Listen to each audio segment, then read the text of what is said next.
H. I'm going to be switching... Well, you're also the Path of Exile enjoyer. I'm going to be switching to self-acclaimed Dragon Warrior Monsters meets Path of Exile.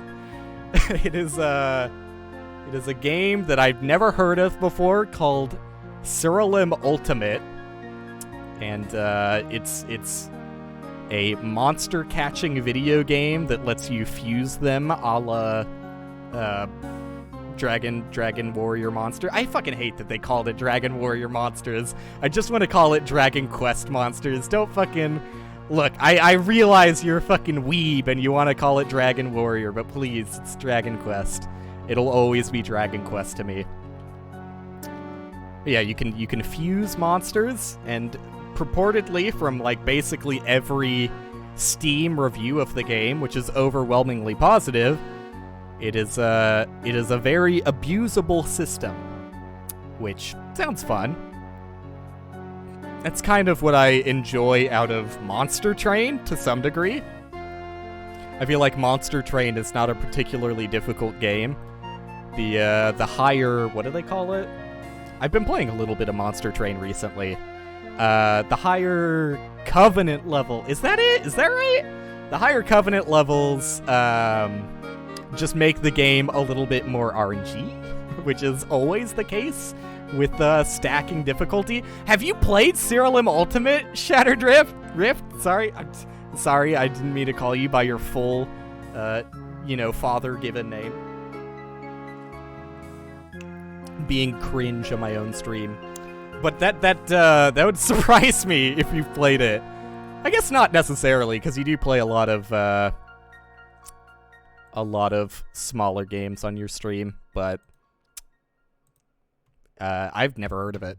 You played about an hour of it when it was first released. Well, cool. I mean, I don't know. I don't even know if that's really an accurate representation of the game, because the game has, like, heavy focus on end game content, so let's see what it has on offer. But yeah, I was making an allusion to Monster Train. Monster Train kind of has that the game wants you to break it, and I'm using a lot of air quotes here, but I do think that that's like a genuine like design philosophy that you can use when designing a game. Is like, do I care if this is balanced? No, because it's player versus enemy.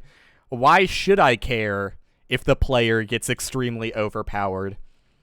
To some degree, I think that's another reason why Vampire Survivors took off, is because it's very much a, video game power fantasy. I'm gonna start this out. Well, let's see if I can start it out with this.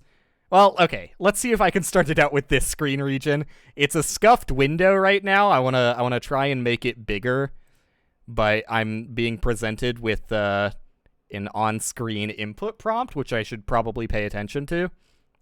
I almost clicked fucking stop streaming. That would have been a disaster. In so much as clicking the start stream button is also a disaster. Vampire Survivors, the 100% asset stolen game? Yes, that one! I've commented on that on my stream too.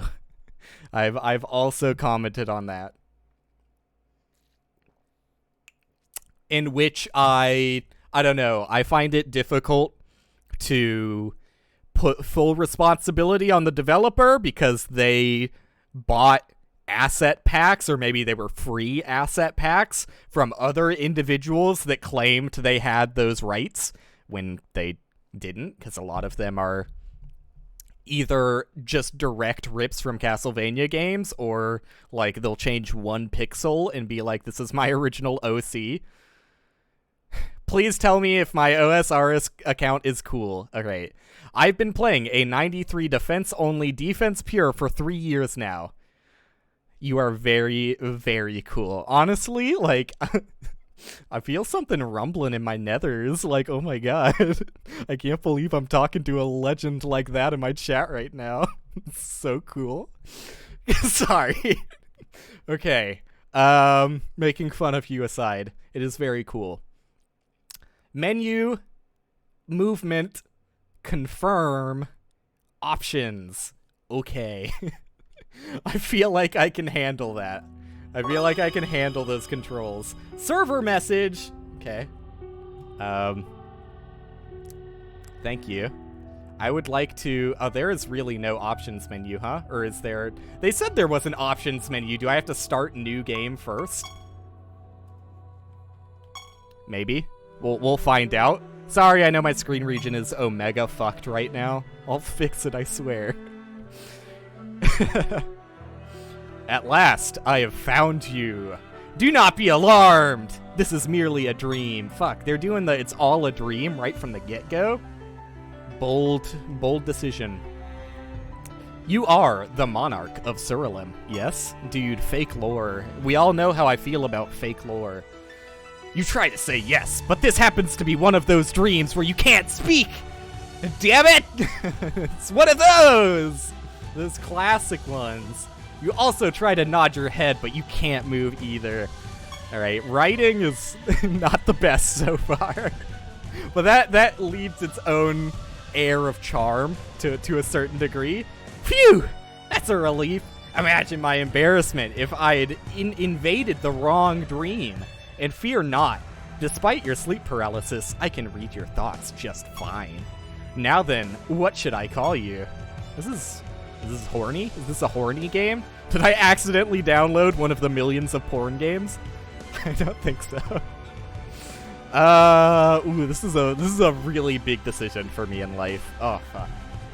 Like, do I do the cringe thing and try and make a funny name? Or do I just, like, stave off all criticism by using my real name? Name it WillPending? I can't, dude. I have to be cringe. We already... Yeah, my full name, William Pending, first and last. I'm sorry. I'm gonna lean in and be as cringe as possible. Alright, there you go. That's my take. That's where I sit in society. Fucko wucko, you say? A fine name indeed. You can call me Caliban. You might think of me as a ghost, or maybe a phantasm, or something of that nature. In other words, I don't exist in your world. Cool. I have another question for you. What is your specialization? Oh, fuck. What? I was expecting, like, a 3-decision, you know, do you want to be a saint or a Grinch sorta meme? I wasn't expecting, like, what is this, like 13, 15 different classes to pick from. Wucko wasn't capitalized? Of course not. It's not a proper noun. That's that's my title. I'm like Fucko the Third. Do you capitalize the third? Hopefully not, or my entire argument has been foiled. You think you went Hell Knight? What does that look like? Wait, I don't even... Oh, there it is. I can't read. There's so much information on all of these. Careful planning and uptight caution are nothing but a cause to doubt oneself. Hell Knights realize this fact instead opt to send their creatures charging headlong into battle, relying on brute strength and reckless attacks to ensure a swift victory. The third is capitalized, yes? Alright, well there you go. Fucking sue me. Throw me in the clink. How about we pick based on how cool the monster looks, huh? Let's go with that, because I'm not fucking reading all of this. This is too edgy, just a smite bit too edgy. A smite bit. Forsaken Scourgewalker. Jin Dreamweaver. What's it called? Kabbalist? I don't even... They conjure spell gems out of thin air? I'm thinking about it. You got like a little genie with a mohawk, fire mohawk. I kind of vibe with that ever so now and then. Wait, okay. Titles before and after a name are capitalized because of importance. See, now that's where you got me wrong. Wucko is one of the least important titles that you can have. Thus, the lack of capitalization. I could be a unicorn holy caster. Although I feel like I'll be mixed in with the wrong crowd. It's literally... Aw, dude, that's kind of sick, you know? It's like a zombie holding a baby. It's like fucking death and life. Like, that's kind of deep, right? Like, that's kind of deep. Oh, shit, titty lady, though. Lady with the booba out, a little, at least. Already looked at Hell Knight. That's like a fucking as boring as you can get paladin-looking motherfucker. Ah, dude. I kind of sympathize with this guy. I do self-identify as a bridge troll. Necromancer has a dog? Unexpected.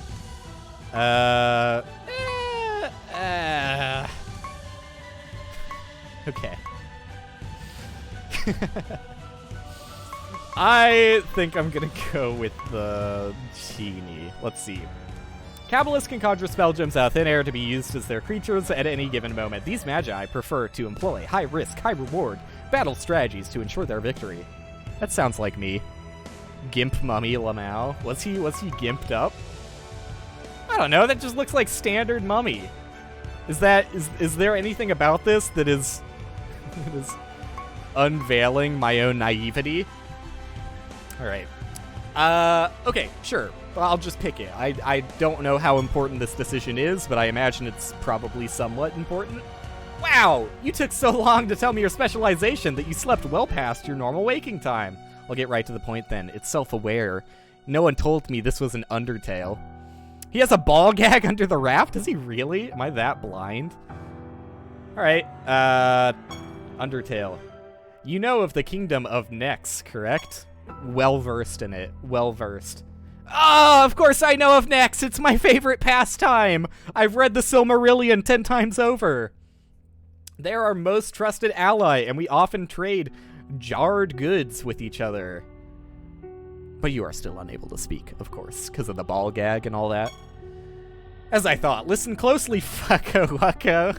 The King of Nex is not to be trusted. How much of this do I actually care about reading? I feel like I could...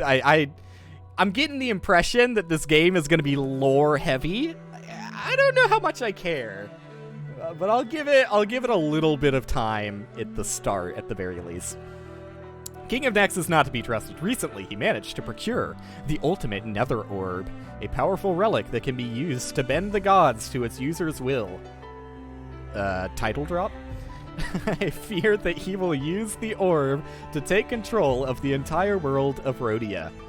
I literally know all of these things you're talking about. Like, oh my god. In fact, I know so much that I'm trying to snort dismissively because of how knowledgeable I am on this subject matter. I am confident in my accusations. I have observed his dreams and have seen what he plans to do after his magi have finished charging the orb. The blessed nether orb.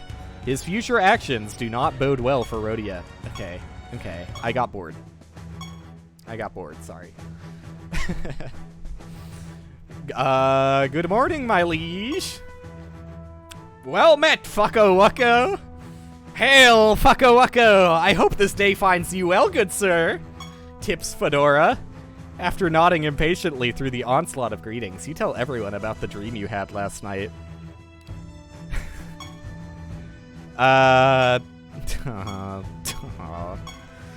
Okay, well, at least they aren't doing what I thought they were doing, because I definitely thought they were doing some fucking, some isekai bullshit where I'm having a dream and I'm in another world. Oh, fuck. Battle? Oh, never mind. Not battle? What am I doing? You don't believe in me, eh? What the fuck is happening, dude? Oh, this is too much. The game might be interesting, but this is too heavy right off the get-go. Like, you have to understand when you're writing for a video game, give people a reason to care. Like, a massive exposition dump with multiple characters the player has no reason to be interested in is not the way about going through this sort of thing. Right, can I... Okay, that is not an actual options menu. So there you go. I'm gonna make my screen region as fucked as possible. Actually, hey, that doesn't look half bad, you know? I think I might just live with that. I think that's Scuffed, but good enough to fit his passing. But I should care, because I'm playing. If only I could, you know, muster the enthusiasm for things that easily. What the fuck? Dude just went straight to chilling on this chair. How do I... this is my Pokemon. The most powerful weapon is deceit. You do well to remember that. Okay, I'm glad my Pokemon can give me fortune cookies every now and then. Should be using this. Pay attention to your quest. Okay. What is my quest? Oh god. Okay. Jesus Christ. What the fuck is this? It's a little front-loaded. This game's a little front-loaded. But that's okay. It's PoE. A little bit. I don't know if it's PoE in the right reasons just yet, though. Like, I hope that nobody looks at Path of Exile skill tree and is like, this is good. Like, this is what we should strive for. Especially for people who don't know why it's actually somewhat good in certain regards. Like, I'll defend the Path of Exile passive tree a little bit in saying that it can certainly be, you know, daunting to open it up for the first time. It's a bit of a mess. But from an actual gameplay perspective, like, you're given very little options early on, and you kind of ease into it if you're playing without a guide. That's a fair take of not getting past the beach. Okay, well, let's fucking... Where do I see my notebook? It's blank. Oh, I get to write. I get to write in my own notebook. You love to see it. Oh, there is an options menu. Ish. I can't speak, dude. Decoration mode. You can't use this yet. Like, a game that has a really bad skill tree, in my eyes, is, like a direct competitor to Path of Exile. What's it even? Grim Dawn. Grim Dawn's, the fucking... What do they even call it? Like the astrology tree? The star tree that they have? Where you have to make blind decisions that I don't even know if you can respec those. Like, that's gotta be one of the worst examples of a something that seems roughly inspired by Path of Exile's passive tree. It has more freedom than Path of Exile's tree, admittedly, but I don't think they go about that in the right way. Okay, so I guess this is... Oh no, never mind, I haven't unlocked this feature yet. Codex? Reference list? Where do I see what my quest is? He specifically says... Oh, okay, my quest is at the top right. Sorry, speak with Everett to start your first battle. Oh my god. Yes, let's get started on my training. Finally, my nemesis, my Pokemon rival. We get to battle at last.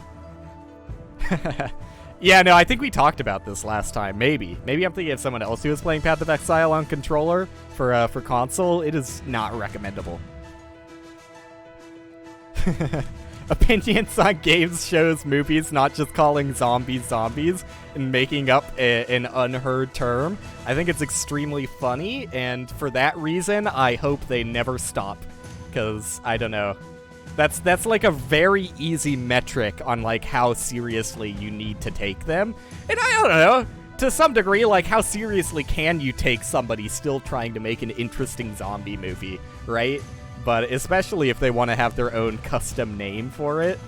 And I don't know why you would complain about it, because it's like the easiest tell of all time. First roll review. I imagine I should probably pay attention to the combat tutorial. They say that the best way to learn is by doing, so let's jump straight into a battle. Oh my god, they're a brony. Ready? There's no need to hold back, Your Majesty. Sure. A hostile has appeared.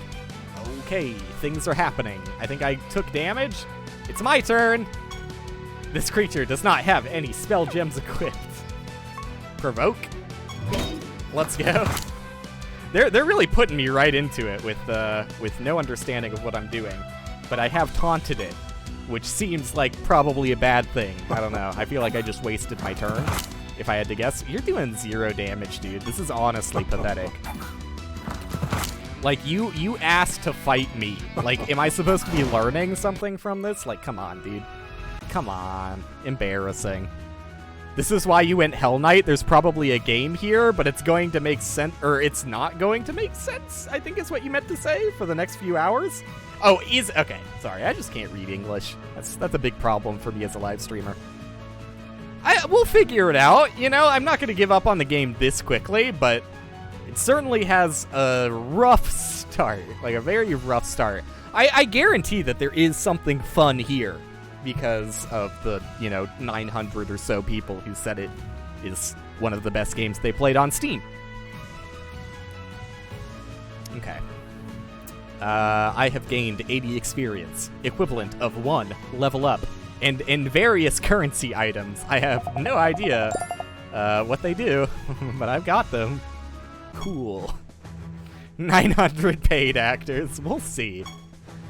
That battle was fairly straightforward, since both of us have only 1 creature. Later, you'll be able to take up to 6 creatures with you on your journey. You'll fight up to 6 enemies at a time as well.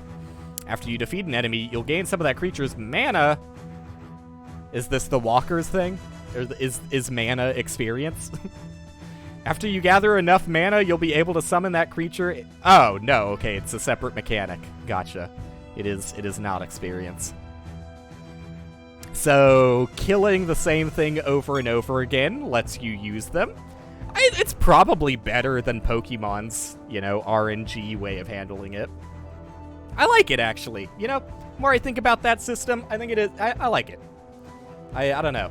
I think that I didn't necessarily have a problem with the way Dragon Quest Warriors Joker did it, where it was based on, like, how much damage you can deal. And there was no, unlike in Pokemon, there was no risk of killing it. Like, if you're saying you want to capture it, you don't have to lower its HP, you don't have to, like, I think status effects might have mattered, which I'm not a huge fan of, but there was less annoying tedium to catching things in Dragon Quest Monsters Joker, / Warriors Joker, or whatever you want to call it. But also, I don't know, I think that this is fun as well. I think that it's fine to just, guaranteed after a certain number of fights, you will get it. Like, that seems like it could be balanced better. But are there shinies in the game? I don't know if they're shinies, but you definitely can change the appearance of your monsters somewhat at will, so kinda? But there also might just additionally be shinies, I don't know. Since you defeated my creature, you have enough mana to summon your own unicorn motherfucker. Head eastward to the Summoning Brazier and summon a new unicorn Vivifer, or whatever, that Vivifier, sorry. This is what you get when you try and skim dialogue very quickly. You have 2 notifications. Okay. Cool. I'm getting texted while I'm on my adventure. Unicorn Vivifier. After this creature attacks, it resurrects a random ally with 50% health. That feels stupidly strong for my second monster? Am I insane, or is this insane? This seems insane. I don't see how I would ever lose now. I don't know. We'll find out, I guess. But cool, there it is. I have done it. Onward and upward, but there's so many cool things I can interact with. Like, thanks to all our supporters. Woo! Yes. Wardrobe, change the... Okay, I don't think I care about any of this stuff. Let's just try and progress through the tutorial as fast as possible so we can actually get a feel for what the game is like. I mean, I don't even know if I need to use it as a last resort. Like, I don't think this game has swapping in the way that Pokemon has it. I think that all of your monsters are always in combat at all times. So I don't know if last resort makes sense in this context. You shouldn't be using it yet. Sorry. Return to Everett. Where the fuck? Wait, why did they say onward and upward? Fucking brainwashed me into thinking I needed to go up. Battle is active 6v6. Yeah, that's what I thought. Very good! Your Unicorn Vivifier will serve you well. Always remember to check the summoning brazier to see what new creatures you can summon. Next, you should take a look around the castle and familiarize yourself with its facilities. Your first stop should be the Menagerie. You'll find it in the western wing of the castle. Speak with Norta once you get there. Is this the Menagerie? This looks vaguely menagerie-esque. Good day, Your Majesty! Welcome to the Menagerie. What can I help you with today? Please explain this to me. Please. This is the PC. You can swap your party members out here. Okay. Wait, what did you say? Something about dehydration? This is the problem with skimming. You can return to the Menagerie at any time to swap out a creature from your party if you'd rather take another one with you instead. Lastly, you can use the Menagerie to change the order of the creatures in your party. Personally, I tend to allow my favorite creatures to take the lead, but this is mostly for cosmetic purposes anyways. And that's all there is to it. Okay. Sure. Farewell, Fucko Wucko. I would like to use it. Oh, God. I'm not sure if the UI of everything being very microscopic icons with massive amounts of text was the most approachable way of doing UI, but they've certainly they've taken the idea and they've run with it. All right, do I have anything in here? Absolutely not. Yeah, I mean, I don't know. I don't think I care. Oh, back to you, Everett. Welcome back. I hope you enjoyed your stroll around the Menagerie. Sure did, buddy. Saban the Blacksmith. Okay. Afterwards, speak with the Enchantress. Okay. Let's see where this goes. You think spell gems are literally just going to be Path of Exile? How does that work? Please tell me there's a linking system and I have to get a 6-gem, a 6-link spell. Please. Hail, Your Majesty. What can I do for you today? No, don't say it. I can tell by the look in your face that you're here to forge an artifact. Yep. Wow, how knowledgeable you are, Sir Saban. Okay, each of your creatures can equip an artifact. Artifacts come in 5 different varieties. Sword, shield, staff, boots, helmets. The type of artifact determines the primary stat that is boosted. Swords boost attack, while boots increase speed. Okay. Speak with me and choose Forge. Try it right now. Suck it.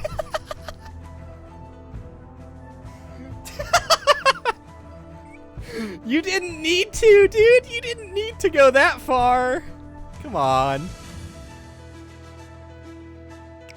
Okay. Let's forge a new artifact. Maybe it's not what it seems. Maybe it's not 6-linking your equipment. Okay, maybe it's not. Cost 1,000 brimstone. Like, look, I understand why you would want multiple currencies in a game like this. Don't get me wrong, multiple currencies do make sense as a premise. However, and let me go back to show an example of this. I do not think that you need to display all currencies in a list like this.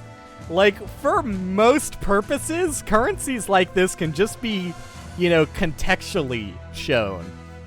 Like, only showing brimstone when either you get it or when you're at the blacksmith. I mean, also, I see the reason why you would want to be able to display the player what their currency values are, but still. I'm not sure if it's really that relevant. Choose an artifact to forge, costs 1,000 brimstone. I'm gonna try and not be too judgmental before I've given the game a fair shake. Like, maybe there is a reason. Maybe there is a reason for why they display the currencies. Who knows? Helmets increase a creature's health. I probably want to make my instant revive character as bulky as possible, right?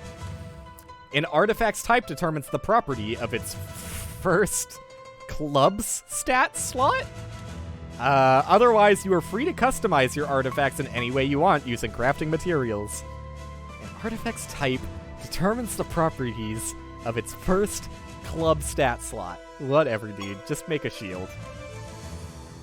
Just make a sword. Sorry, I'm stupid. Don't know what I'm doing, honestly. Okay, he makes a sword. Another thing that I'm not a huge fan of right off the get-go is merging tutorialization with lore. Like, I don't know. I wish there was more of a notification of, like, you should probably pay attention to this dialogue because they're kind of mixing important things that you need to know to play the game in with, like, multiple text boxes of bullshit lore I don't care about.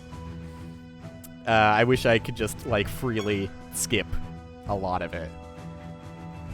You think the icon shows what stat block icon is? I don't know what you mean. Are you talking about the club? Because it appears to just... I don't know. I don't know what the club has to do with anything, but I think it's just saying that your first stat on the item is going to be based on the item you make. The best games mix tutorial with lore until you consider rage quitting before getting into the deep game. Yeah, no, sorry, I was mistaken.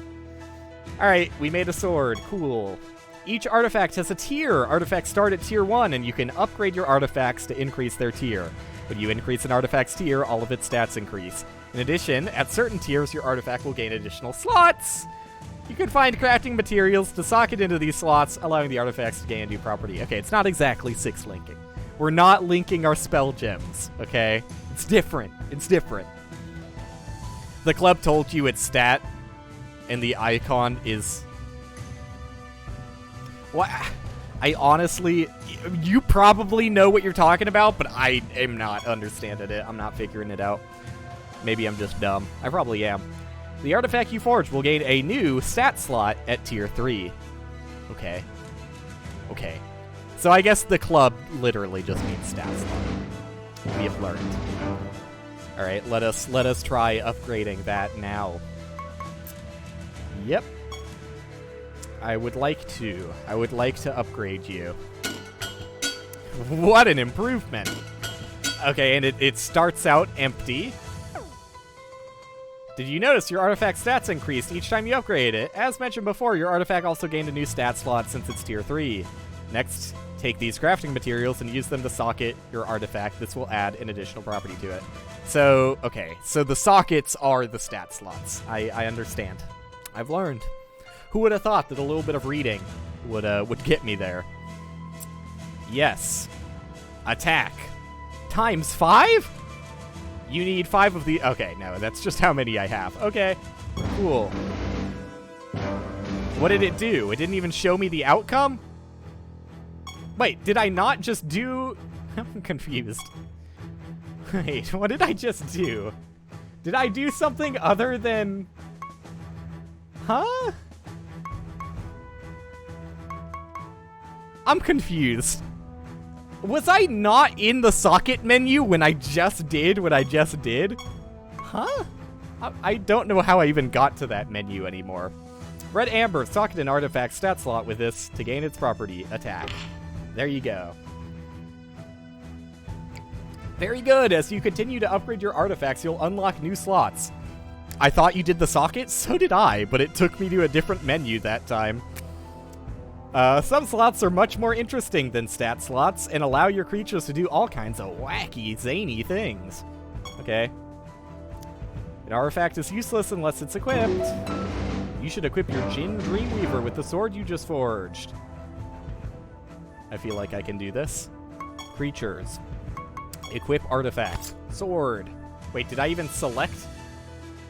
I feel like the tutorial's doing things for me that I'm not necessarily happy it's doing for me. Because I think it just auto-selected the Jinn for me there. And I didn't even notice, or maybe I selected it and I didn't notice. Things are happening at a rapid-fire pace here. How's the stream going? We'll find out. We'll find out as this game progresses. Okay, for more information, you can read a goddamn, you know, monologue of information in the Codex, I'm sure. The Codex is a vital source of information. This is where we put our manifestos. I can tell by the look in your eye that you're eager to meet with Rhea next. Oh, how'd you know? How'd you know? I was just goddamn pitching a tent thinking about talking to Rhea next. How do I, like, I actually don't know how to get back to the menu where I crafted the gem. Maybe it's not even with this guy. Who knows? Who fucking knows? But I'll never find that menu again, because they didn't really tell me how. Maybe if I just have the materials, the menu is different? I have no idea. Let's learn about spell gems. Good day. Your creatures can equip spell gems, which allow them to cast spells in battles. Each spell gem allows you to cast a different spell. For example, a spell gem for Fireball enables your creature to cast Fireball. Each spell gem has a certain number of charges. Each time a creature casts it, a charge is removed. If a spell gem runs out of charges, your creatures, they have PP. This game has PP. Okay. Recharged when you come back here. Let's start by creating a new spell gem. Speak with me and choose craft. Okay. There's a really jarring noise for completing a quest. Sound design is maybe not the most on point, but that's fine. Craft a new spell gem. I would love to. Magic missile? Ooh, big decision here. Your creatures gain a random spell gem. That seems... Why? Why would I want that? Wait, okay, so I guess I can use it multiple times to get multiple different spells. That's the epitome of Zane. I feel like I have to pick Zane, huh? Target takes a small amount of damage. See, that just seems boring. Caster gains the target's trait. That's also pretty zany. I don't know. That's kind of zany. I feel like because this is called Elemental Tone, it's probably just going to give me a bunch of bullshit like Fireball, Lightning Bolt. Vacuum seems actually fun, so I'm going to go with that. Yes, I have received some items. Oh, was that menu just him giving me 5 gems? I think that's all that was. I don't think I ever crafted a gem there. Next, you should equip a spell gem to your Jinn. Yep, doing the exact same thing. Creatures, spell gems, vacuum. There you go. He's done it. Excellent. Very cool. Much like artifact spell gems also have a tier, you can upgrade your spell gems to increase their tier, which increases the power. At certain tiers, your spell gems gain new slots, which can be enchanted to give that spell gem a new property. These properties change the way the spell works. Some would even say there is a legendary ultimate 6-socket spell gem. It's literally PoE. It's literally PoE. Lastly, keep an eye out during your travels for inscriptions. Oh my god, it's literally inscription. These items can be used to discover new spells for you to craft. Okay, that's all for now. Fucko wucko, take care. Well, we'll see if it has, like, merits of its own, because just, like, copy-pasting, you know, fun aspects of other video games does not make a good video game. And I've already said I'm not thrilled with, like, the dialogue so far and the tutorialization so far. So maybe this is just a scuffed mishmash of a bunch of different games, or maybe there is some fun to be had here. That's why I want to play it. We'll find out soon. Inscription prescription. Okay. I've done it. I see your creatures, one creature, are properly equipped with artifacts and spell gems now. Very good. You're now ready to venture to the outside castle walls and earn the favor of the gods. Okay. Okay. Cool. Maybe just poor beginning execution? Hopefully. Because there does seem to be some fun here. Like, I don't know. Even if, like, a lot of it is just borrowed from other games, there's not necessarily anything wrong or cheap with mixing mechanics that haven't been tried together before. Like, you can have a successful fusion dance video game. After a busy day of learning extremely basic things, you head off to bed. Thank you. Thank you for agreeing with me. Dude, please no more dreams. Please. Please, no more. No more exposition. It seems like it's going to live or die on how cool the socketed gem modifications are. There's more to it, though. Like, it's not just socketed gems and stuff. You can also fuse monsters together to get even more, like, you know, insane combinations of traits and stuff that... I mean, from what it seems like, it seems very abusable. which, like I said, there's nothing wrong. Like, there can be fun in a video game power fantasy that makes it very easy to, like... I mean, that, to some degree, is also what Path of Exile is, where it's very easy to, you know, get very, very overpowered in ways that feel like you're breaking the game. And in some cases, you kind of are, because 1 league later, they'll get patched to oblivion, and your fucking aura bots cease to exist. But, I mean, I don't know, that's just part of the gameplay. That's why... What is the trait? Is that the passive? I think the trait is like, I think my unicorn's ability to revive at 50% life on attack counts as a trait. But I might be wrong on that. I have to look at the monster screen a little bit more. But I keep getting fucking inundated with tutorial messages. And lore! And a lot of lore. And another thing that's worth mentioning is that, like, the levels and stuff are randomly... well, procedurally, whatever you want to call it, generated as well. So I guarantee it's probably a situation of, like, the first playthrough of the game, it's probably just going to be a little bit scuffed, and it's not going to be that fun. That's kind of how Path of Exile is, too. Like, most people's first playthrough, assuming they're not using a build guide, end up being, like, so garbage and unplayable, and they don't have maxed res, so they're dying in one hit to everything, that they give up before they get to maps. But then they play it again, and they just destroy everything in one hit themselves, and it's fun. That's the cycle. So I don't doubt that that's probably a degree of what's happening here, too. Alright, where do we go from here? Where do we go from here, fucko wucko? You made the screen fade to black for nothing to change? Just some dudes left? Dude, I really hope that that's because they didn't want to program the guys, like, moving out of screen. Like, they didn't want to make a cutscene scripting thing for the game. They're like, it doesn't need it. Just fade to black and show the guy's gone. It's fine. Alright, use the teleportation shrine to travel to the Blood Grove. I'm assuming that's this. To the Blood Grove. Choose a realm depth. Select a digit with A and D. Change the selected digit. What? What do you fucking mean, select a digit and change the digit? Are those not the same things? Okay. Whatever. Regardless, I only have one option here. The higher your realm depth, the better your rewards. You choose your area level? I guess so, but I only have one option, so... Choose a realm type. It does not cost any power to travel to this realm, and apparently, areas are consumable, like maps. Basically, each realm is a dungeon, and you choose which floor you start on. Okay. And I imagine I didn't get a choice, because I have to go to that floor before I can return to it, probably.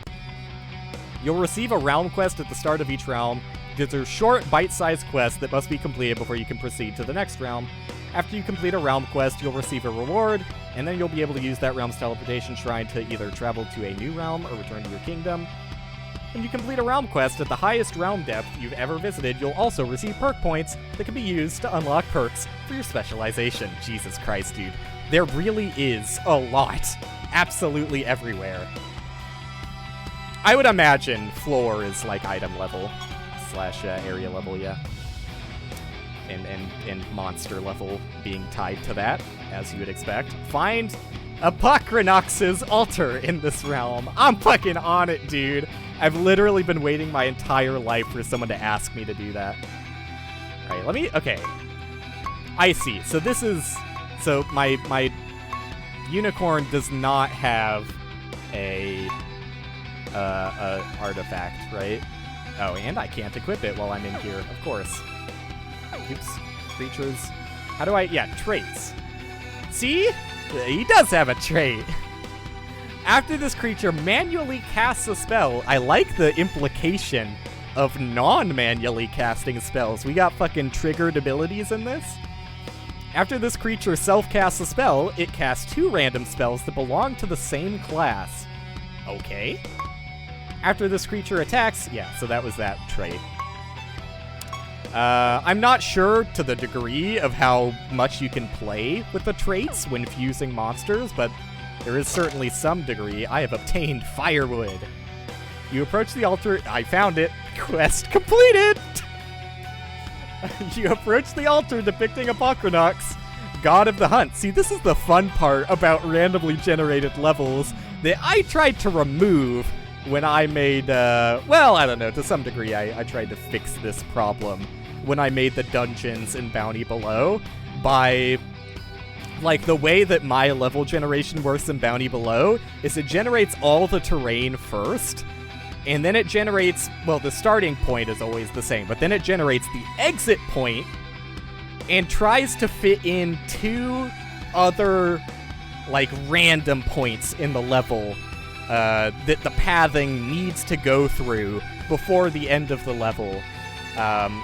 In theory, that would push the exit around a little bit so that it's not directly next to the start of the level, and there is some hard, like, countering to make sure that the level is at least, like, I think it's 3 blocks away from the starting tile.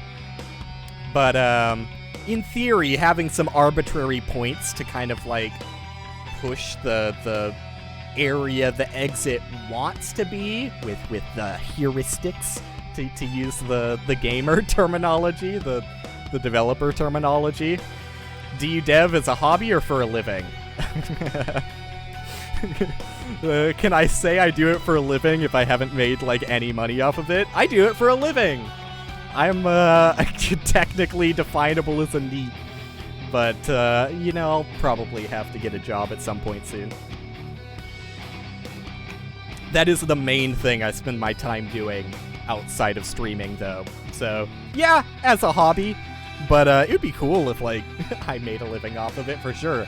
I feel like that's some of the passive optimism you just always have when you go into it. Like, anybody who says they want to do anything for a hobby obviously hopes that they could make a living off of what they enjoy doing, right? But I think it would only be fair to call it a hobby for now. Anyways, you approach the altar. It's so beautiful.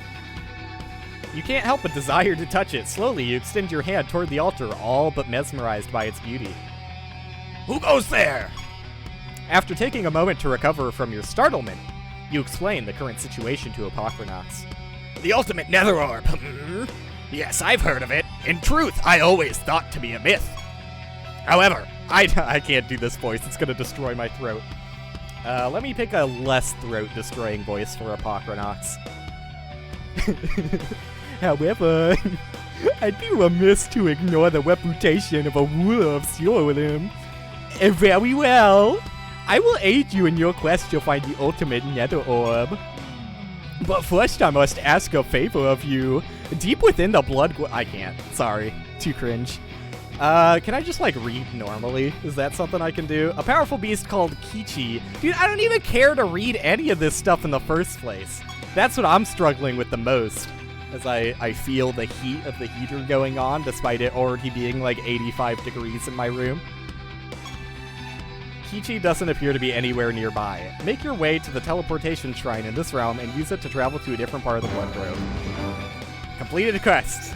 I gained 200 favor with Apocrynox. I wanted to say fever, because that's how I'm feeling right now. Your fortune increased by 20%, and you earned some treasure. Is fortune... Is that item find? Am I getting quant in my map? Or is that rarity? Who knows? You receive some items. Perk point. Grants a perk point that can be used to unlock perks for your specialization. Okay. These resources are recognized as one of the 5 types of currency that can be used to purchase goods and services. Okay. That's not helpful information at all. I was hoping they would tell me, like, some information on what the specific currencies are used for, as Brimstone seems to be tied to artifacts, I think. I didn't pay attention to if spell gems had their own currency. Background, stars purple! Woo! Okay. Emblem of Apocrynox. This rare item can be used to purchase powerful items from the respective god. Okay. Quest complete. After you complete a realm quest at the highest realm depth you've ever visited. Yep. Yep. To spend your perk points, press Q and choose character and perks. Let's find out how much the specialization actually mattered. I guess these are ascendancy points. I'm trying to relate as much possible to Path of Exile, because it's funny. Dude, this is too many options to fucking look at all of a sudden. At the start of battle, your creatures gain +1 per rank. Ethereal spell gems that belong to their class? Okay, so I get a random spell gem, depending on how many times I level it up, for my class. That sounds fun. I'm just gonna go for it immediately. Never mind, it costs 20, I have 10. Sorry. Well then fuck it, I'm saving. I don't give a shit. That's the one I want, and I'm sticking to my guns. It tastes like dirt. Why the fuck am I eating pears? This is not what I expected. Thanks for the materials. Here, take this. What? Okay. Is this a selection, or did I get all of these? I guess I got all of these. This item can be taken to the enchanter to add the following property to your spell gems. Chance to cast twice. Okay. Sure. Sure. So I'm just like randomly getting forage spots in my map along with it having monsters. That's one way of doing it. A hostile centaur ranger appeared. I mean, to be fair, that's kind of how most roguelike, like traditional roguelikes handle their level generation. In a way that I don't really like it. Like, I've played a decent number of traditional roguelikes. The only one that's been able to hook me is Stone Soup. Every other one has just kind of felt like this, where the map is just a smattering of things you might want and monsters, and it just feels very jarring. Like, the second one that I most played outside of Stone Soup is Tome, and it was very, very much like that, with the added weird quest system that kind of worked. Alright, so I imagine turn order is displayed on the right there. Let's cast...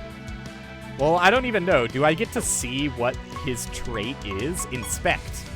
I would love to inspect this monster. Its trait is, when this creature attacks, it attacks an additional number of times equal to the number of spells your creature has cast since it last attacked.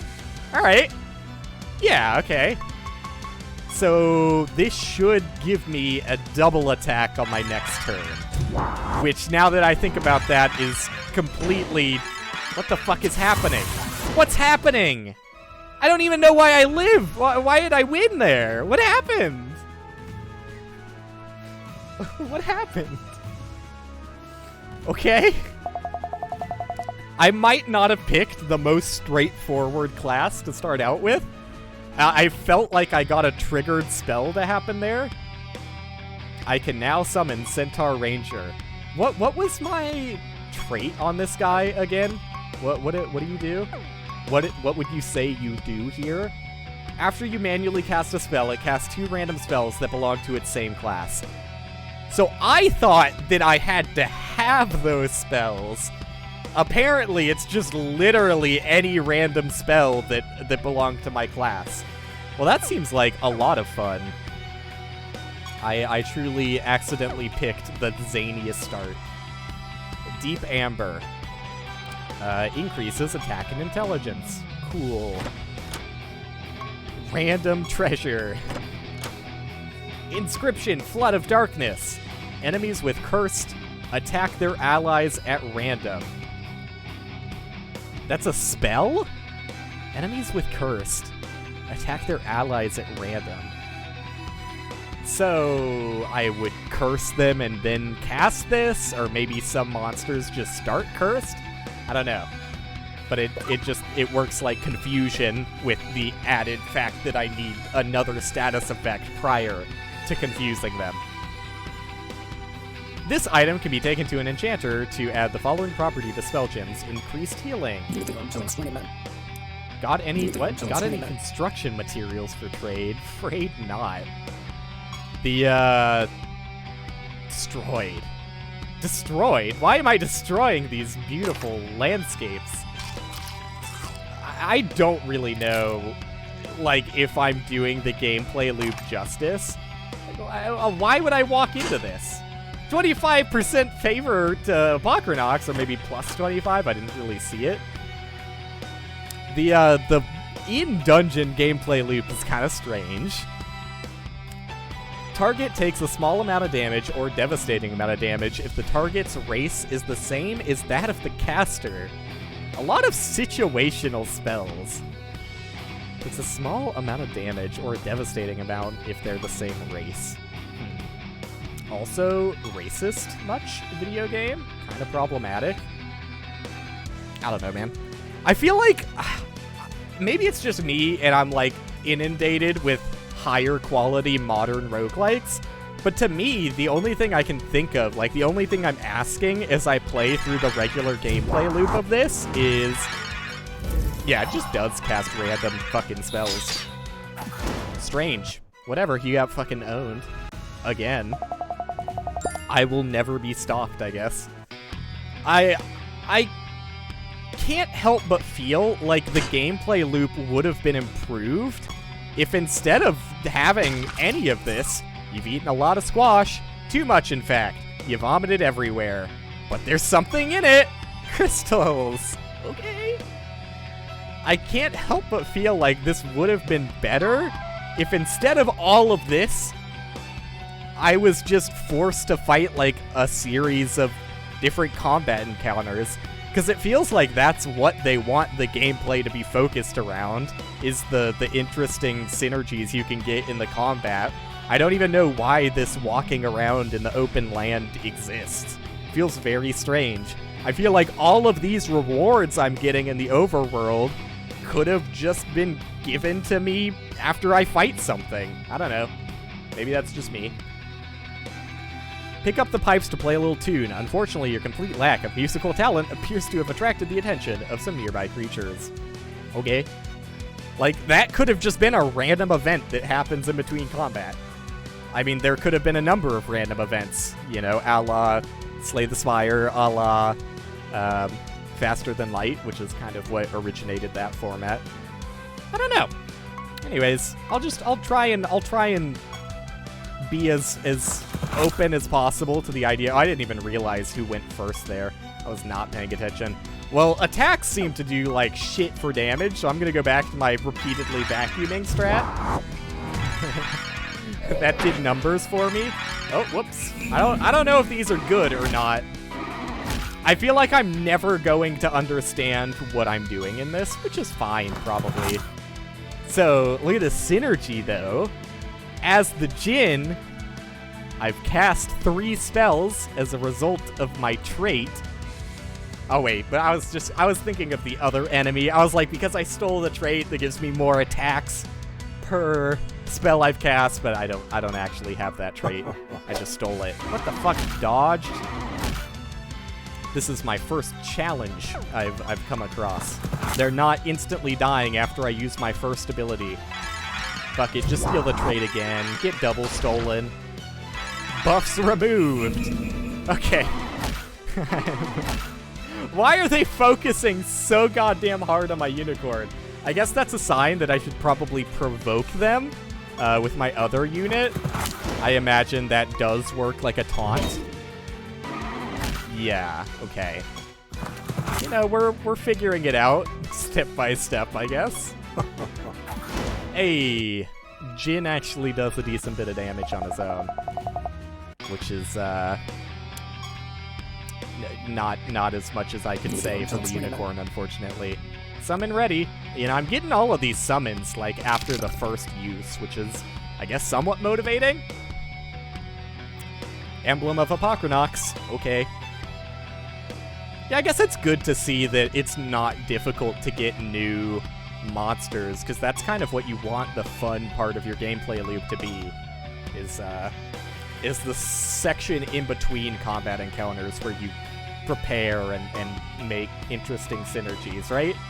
Like, I truly believe that the majority of the fun out of something like Slay the Spire exists in the moments in between combat. Like, the actual combat of Slay the Spire is, most of the time there's just an objective right order to play things in. But it's all about the, you know, deck building and stuff. The events you can get. Okay, do I have field items? No. I was hoping that maybe I could heal my units, but I think I might just be in trouble. Oh, fuck.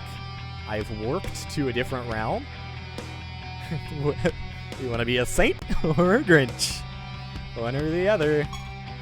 Sealed by a force of evil. Okay, I figured it was probably battle it to get the chest. Well, considering I'm going to have to fight one of these motherfuckers anyway, since it's waiting outside of this area, I might as well just do it. Someone has leashed the hound near the treasure chests, a fairly traditional way to protect them. Okay. Oh, units are just automatically healed. That's good. I do like that. But I also kind of struggle to see how I'm ever going to lose this game. Maybe they stay dead. If they're dead, they just get healed if you survive the combat. How do I even see what these buffs on myself are? Oh, there you go. Can I? Repelling. Creatures have 50% chance to ignore damage from spells. I don't know why I have that, but I guess I'm glad to have it. Oh yeah, I'm not as the Jinn right now. I wish it was slightly more clear who's attacking, but I'm also just blind. It does have a blue, you know, background to it. Maybe I'm just a dummy. I imagine this guy... Well, they're both level 1. I don't know, fuck it. I've killed this guy before, I can kill him again. That's what that's my take on this. Okay, so that is the guy, if I'm right in remembering, the one that gives me more attacks per spell cast. So I should get a triple attack the next time I use Jinn. And this unit got more damage from the Jinn spells. What the fuck? Why is my unicorn all of a sudden strong as fuck? Triple attack? Yeah, kind of. I can't tell if that was a triple attack. I think that was just bleed, actually. Did I not get the trait I thought I got? When this creature attacks, it attacks an additional... Maybe it only counts spells cast after I got the trait. And since I cast the spell to get the trait, it wasn't counting that. I would have expected that to be retroactive, but maybe that's me. Maybe that's just me. Okay, well the unicorn seems to... I don't know if the damage values are really that random or what, but it seems like there's some degree of type matching here because the unicorn does infinitely more damage to that creature. I don't know. Maybe I am just getting really unlucky when it hits other units, but there's probably some type matching here where sun is not as good to armor or whatever the fuck the ranger was. Okay. I've earned more favor. Cool. Cool. Alright. It just feels like every single thing I'm picking up here doesn't matter. Like, I don't know. All of the materials and stuff I'm getting here, I don't know. I just kind of wonder, like, why am I picking this up?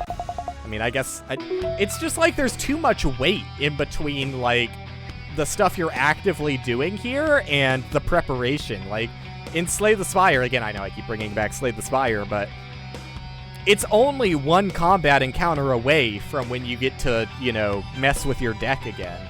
Like, every single step in between combat, including the combat. Like, the combat, after every combat encounter, you get the option to add a card to your deck. Like, you very often get a mix of gameplay loops. I'm saying gameplay loop too much also. It's making my criticism sound cheap because I'm just using buzzwords. I feel like there's more opportunities for you to do the fun part of Slay the Spire than this game is offering me right now. Like, I don't even know if I can return to the area instantly if I wanted to. I think I have to find the teleporter. But I also understand that this is just like my first foray into this. Like, I don't even know if I'm pronouncing that correctly, but I imagine the more you play the game, the faster these sections go by, and the more you get back to the fun part, the you know, summoning new beasts and fusing them and giving them artifacts and stuff. I imagine that is probably going to take the bulk of your gameplay once you get the hang of it, but so far, it's striking me as a little weird. You'll gain knowledge points for a creature when you kill them. After you have enough knowledge points, your knowledge rank for that creature will increase, unlocking new benefits, such as the ability to see that creature's health value in battle. I like that. I like that. I feel like in a game like this, I would kind of expect that kind of information to be available readily. I don't know. Yeah, I don't really know if there's a reason for segmenting it to a separate system. I feel like the game has enough systems going on already that they didn't really need something like this, but also I'm a big fan in knowledge being given to the player, so knowing that it eventually will be given to me after enough time is good enough, I guess. And there is some reason to being blind to how much health an enemy has the first time you fight it. Like, there's some merit to that. To view the knowledge you've collected, as well as what knowledge-specific benefits you've earned for each creature, open up the menu and choose bestiary. Okay. Cool. I didn't even read what fucking Orphan's Tale was. What the fuck was that? Can I see it in my items? Field items? Materials? It was. Socket an artifact's heart trait slot to gain. Your creatures have 50% chance to resist being forcibly lowered on the timeline. This trait does not stack. Wow. Okay. That's specific, but yeah, useful, I guess. Tastes like dirt. I don't understand what the point of these fucking, like, fruits on the ground is if I just automatically heal after battle anyways. Maybe I don't automatically heal? The only reason I healed is because they leveled up or something? I don't know. It seems like I'm always healing, though. I don't even know what the fuck counted as a legendary find there. Alright, we've owned you before. You're owned. We know how to deal with you. Cast once as the Djinn and get lucky is how we deal with you.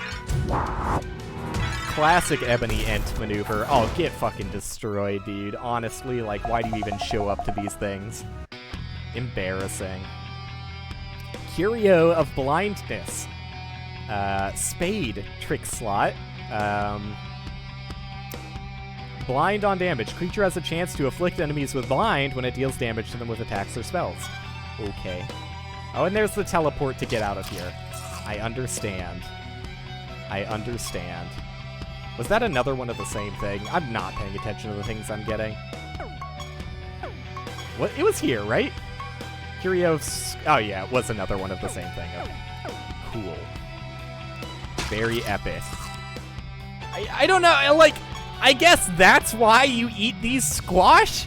Is because eventually you vomit and get currency out of it? What a fucking weird system. Like, I would literally never think of a reward system like that is, you eat food for the sole purpose of vomiting to get materials out of that. Like, what is that? Whatever. Seek out and subdue Kichi at Realm Depth 3. I haven't even paid attention that I got a new quest. Also, there's something weird with the Fog of War effect. It doesn't quite work the way I would expect Fog of War to work. It's, like, sometimes corners aren't revealed when you would expect them to be.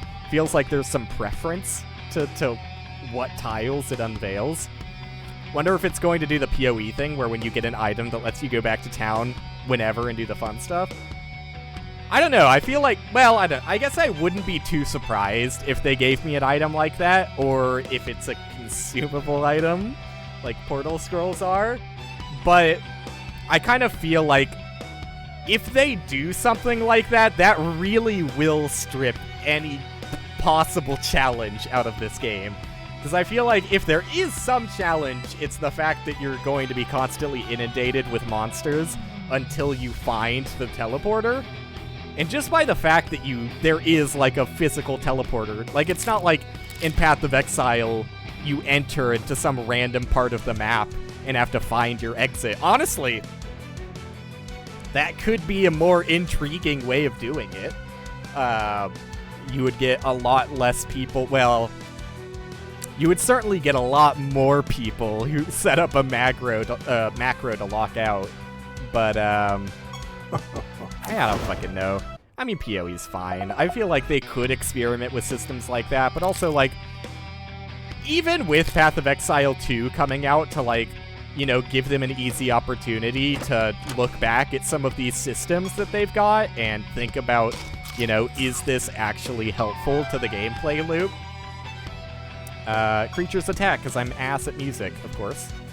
I feel like certain things like that just aren't on the list. Maybe I'm wrong. Maybe I'm going to be pleasantly surprised by them massively renovating the way, like, maps work as a system. But I'm not expecting it. This game is more of an active idler where you try to make a consistent team. Most of the point of the game is using the systems to make different or unique teams. A roguelike is a very bad way of looking at it, IMO. It's a game split by an in-depth team builder and loot box simulator, opposed to the idea of building as you go with a roguelike. So team building with long/infinite grind is a backdrop. The game is not really challenging at all in the gameplay loop. Are you the developer, by chance? I feel like criticism that specific could only come from a developer. But you might also just really like the game, which is fair.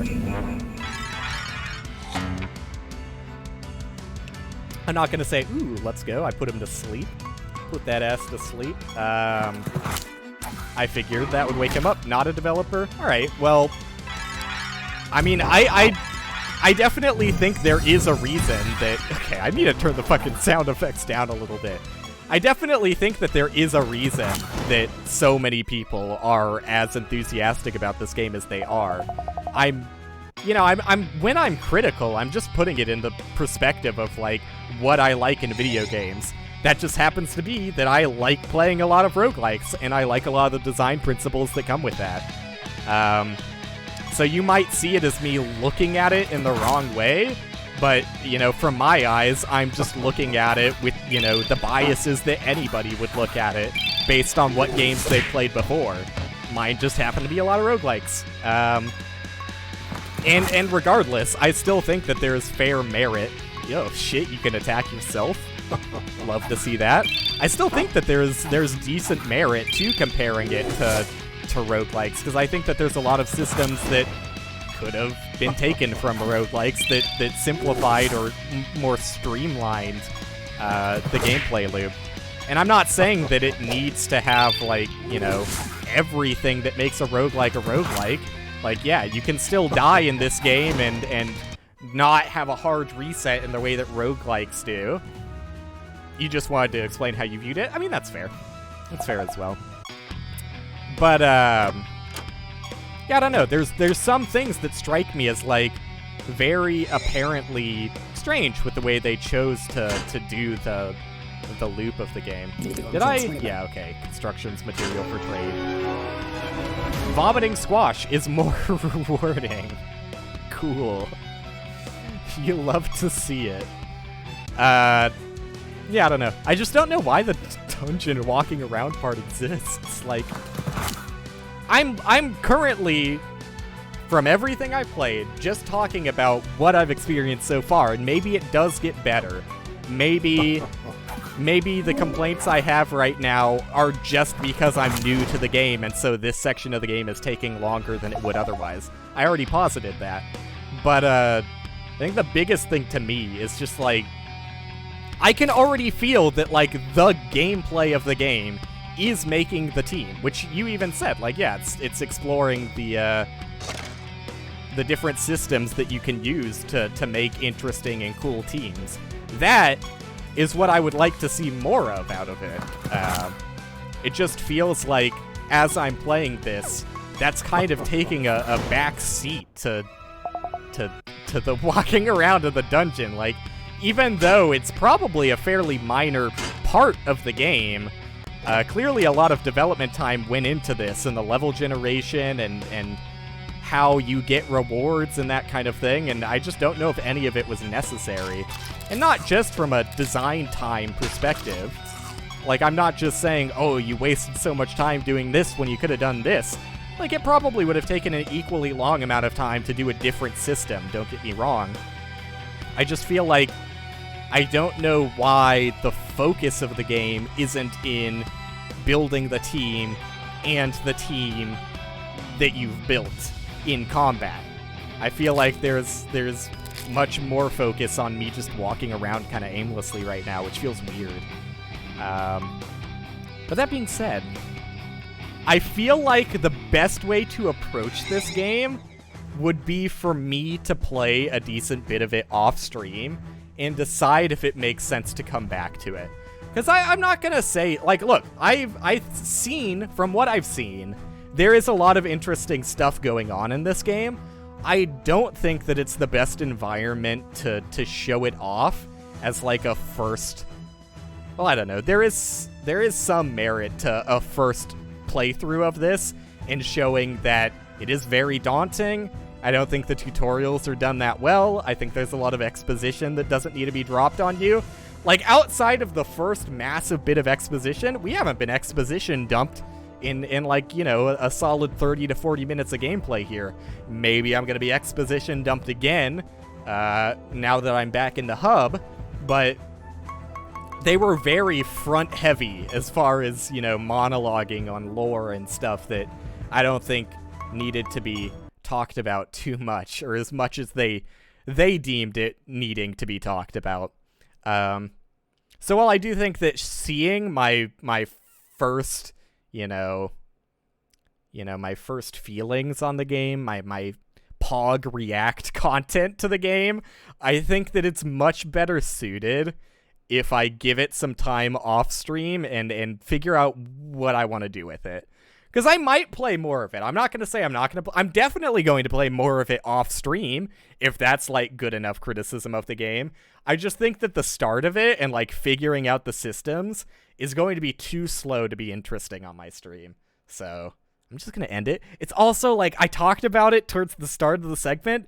It feels like it's fucking 90 degrees in my room. I'm fucking hot as hell right now. Still kind of unsure if you want to try it out. That's fair. I mean, like, and I don't even know if you could, like, try it out quick enough in the 2-hour refund period to know. Like, I feel like by the time you have an understanding of if you're going to enjoy the game or not, it'll already be past the point of refund if you decide you don't enjoy it. So if I had anything to say to you, Nooch, it would be, I already own the game, so I'm going to play it off stream and come to my own conclusions after, a few more hours of play, and I'll probably monologue on it once I've made some more, accurate conclusions on what I think about it. This is your first entry into the series. I didn't even know it was a fucking series. That's how out of the loop I'm in. And I felt similar to you at the start. After a bit, you personally found the dungeon crawling relaxing. I don't know.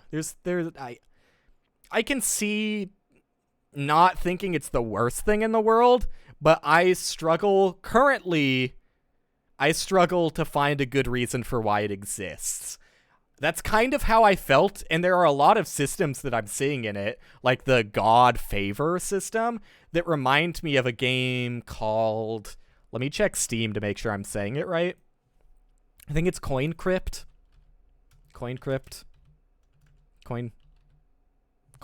yeah. The same feelings I got towards Coin Crypt and thinking that the walking around in the dungeon part didn't really need to exist for the gameplay loop. I feel like that the same things could be said about Siralim Ultimate. And I mean, even that game had some reasons for the dungeon. Like, well, I don't know, maybe Siralim also has secrets, but there were like, you could walk through walls and certain things. I don't really like Coin Crypt to make it transparent. I think that Coin Crypt's not that great of a game. There are some positive things about it, but like, I really like a card, like, deck building game where all of your cards are consumable. I think that Coin Crypt had something really good going on with that, but I don't know. There are some other flaws that make it a little hard to play for me. Anyways, those are my current thoughts. I'm gonna play some more. Have I tried Pawn Barian? I think I saw Northern Lion play it. Is that what I think it is? Let me check the Steam page. Yeah, I saw Northern Light play a little bit of this. Um, I mean, it just seems like I'm very difficult to please with roguelikes, especially. Like, despite me using roguelikes to kind of bolster all of my criticism, um, Pawn Barian did not seem like a good mix of chess and roguelike, personally. If it's super chessy, you might not like it. I don't think it is. I don't think it is. Um, I don't know. I would say it feels more like chess puzzles, but even then, not really. Like, from what I saw, it just seems like just a standard turn-based roguelike with a chess veneer. Like, the chess side of it seemed more superficial than actually functional. The dungeon part exists for the sake of the grind. It's that type of game like Disgaea Endgame. I know, but like, what I'm saying is, I feel like the gameplay loop would be more enjoyable if it was just the combat, because I don't really understand why you're walking around for anything, when all of the gameplay really is just the combat. And, if you want to keep things like the chests that you have to decide to fight the monster to get the chests in, you can still keep that in with random events that happen in between the combat. I just really don't see the need to walk in between the combat sections. Battles take 2 to 4 seconds with 0 input 90% of the time in the endgame. Well, I don't know. Still, though, that is all the gameplay there, right? Like, the walking around only exists to pad that out, and I don't really need filler in video games. I don't look for video games with filler, and don't get me wrong, Path of Exile certainly has a lot of filler, but, I mean, I don't know. I feel like if you can cut out as much filler as possible, that's a good thing. Games like these are filler the game. I don't think it has to be. Like, you made the allusion to idle games. I would argue that idle games are the antithesis of filler, and maybe that sounds controversial given the type of gameplay that goes on in idle games, but for the most part, in idle games, the only parts of the game you actively participate in are interesting gameplay. You get there for the decisions that you make, and then you just minimize it while it gets more. What do I consider filler in PoE? Mapping, which I know, yeah, like, that is the game. I get it, but I wish there were more, and I don't know, I haven't had too much experience with the current endgame, but like, I really didn't like the previous Conquerors. I am excited to give the new endgame bosses more of a try, but like, the way Conquerors worked, it just never felt like I was actively working towards anything while I was mapping. It just felt like I kind of lucked into it eventually. I like the more, in a game like Path of Exile, I want to be able to target farm things. I want to be able to target for certain bosses and certain kinds of content. And yeah, the new Atlas seems like it's just that, so.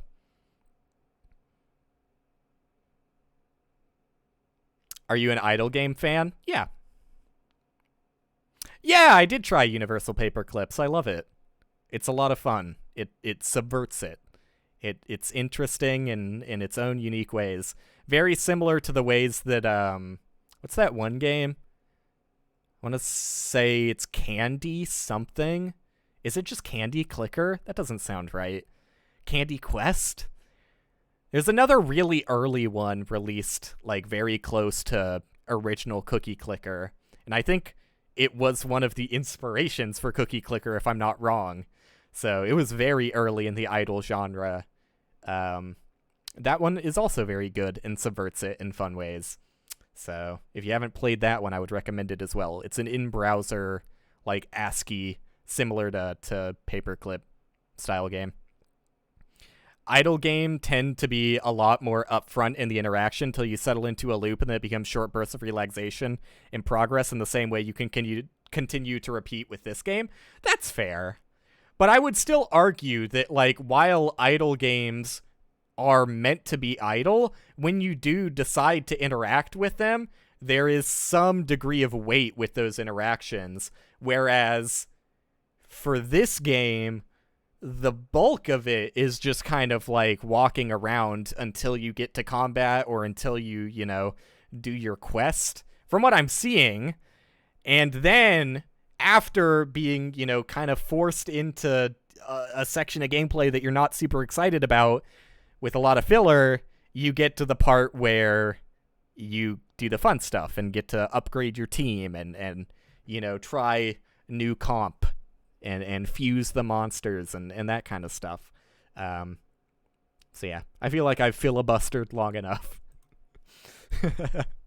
I'll be back Sunday. I'll be back Sunday with a premiere of my interview with Moose that I'll be recording tomorrow. So thanks everyone for hanging out. Hopefully you enjoyed it, and I'll be back whenever I'm back. See ya.